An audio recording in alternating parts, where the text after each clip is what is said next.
ഞങ്ങളുടെ ജീവിതകാലത്ത് ഞങ്ങൾക്ക് ജോലിയോ തന്നില്ല, ഞങ്ങൾക്ക് പെൻഷനെങ്കിലും അർഹമായിട്ട് തരൂ. ഇത് മാത്രമേ ഉള്ളൂ ന്യായമായിട്ട് ഞങ്ങൾക്ക് പറയാനുള്ളത്.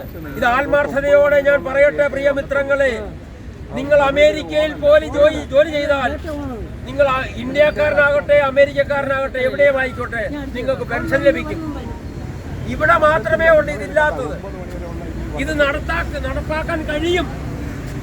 ഞാൻ കൊടുക്കുന്ന ഇലക്ട്രിസിറ്റി ബില്ലിൽ 1 രൂപ ഒരു മാസം കൂട്ടിയാൽ ഈ 60 കഴിഞ്ഞവർക്ക് 10,000 കൊടുക്കാൻ കഴിയും.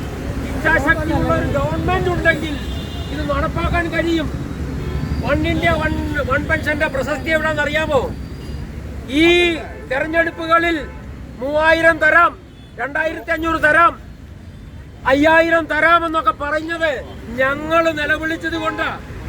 ഈ 1 ഇന്ത്യ 1 പെൻഷൻകാർ നിലവിളിച്ചത് കൊണ്ടാ ഇത് ചിന്തിക്കാൻ തുടങ്ങിയത്. ഞങ്ങൾ മോശക്കാരാണെന്ന് നിങ്ങൾ പറയും, പക്ഷേ 2020-കാരനെ കൊണ്ട് 10,000 പറയിച്ചത് ഞങ്ങളാ. കമ്മ്യൂണിസ്റ്റുകാരനെ കൊണ്ട് 2500 പറയിച്ചത് ഞങ്ങളാ. കോൺഗ്രസുകാരനെ കൊണ്ട് 3000 പറയിച്ചത് ഞങ്ങളാ. 1 ഇന്ത്യ 1 പെൻഷൻകാരാ. ഞങ്ങൾക്ക് ജാതിയില്ല, മതമില്ല, വർഗമില്ല, വർണ്ണ വ്യത്യാസങ്ങളില്ല. എന്റെ നിലപാട് ഞാൻ പറയാം.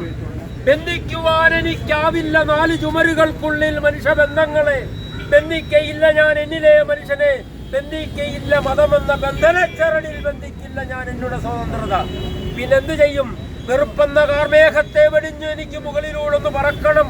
മഴമേഘങ്ങൾ താണ്ടിപ്പറക്കുന്ന കഴുകനെ പോൽ വിശാലതയിൽ എനിക്കൊന്നുയർന്നു പറക്കണം. നമ്മളൊന്ന് നമുക്ക് ചരിക്കണം, നമ്മളൊന്നാകണം, നമുക്ക് വളരണം, വലിയൊരു വടവൃക്ഷമാകണം, തണലാകണം, തുണയാകണം. ഞങ്ങൾ തണലാകാൻ തുണയാകാനുള്ളവരാ 1 ഇന്ത്യ 1 പെൻഷൻകാര്.